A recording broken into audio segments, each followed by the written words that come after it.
Hello guys, আসসালামু আলাইকুম। আজকে আমরা চলে আসলাম একটি মোটরে পানি ওঠে না। সর্বপ্রথম আমরা মোটরের ক্যাপাসিটারের ক্যাপটা খুলে নিলাম, দেখবো যে প্রবলেম কি।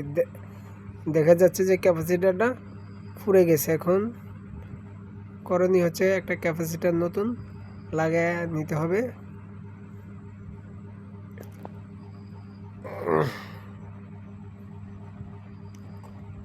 ক্যাপাসিটারটা সঠিকভাবে কানেকশন দিয়ে তারপর আমরা মোটরটা আবার নতুন করে চালু করে দেখবো যে আমাদের কোনো কয়েলে প্রবলেম হয়েছে কিনা। আশা করি কোনো প্রবলেম হয়নি, শুধু ক্যাপাসিটারটাই নষ্ট হয়ে গেছে। আমাদের নতুন একটা ক্যাপাসিটার লাগানো হয়ে গেছে। এখন আমরা সুন্দরভাবে ক্লিপগুলো অ্যাকুরেটভাবে ফিটিং করে নিব। আমার ফিটিংটা হয়ে গেছে। এখন আমরা ক্যাপাসিটারটা সুন্দরভাবে বসিয়ে মোটরটা ছাড়ব। এই আমাদের হয়ে গেছে, মোটর কমপ্লিট ক্লিয়ার হয়ে গেছে নতুন ক্যাপাসিটার লাগানে।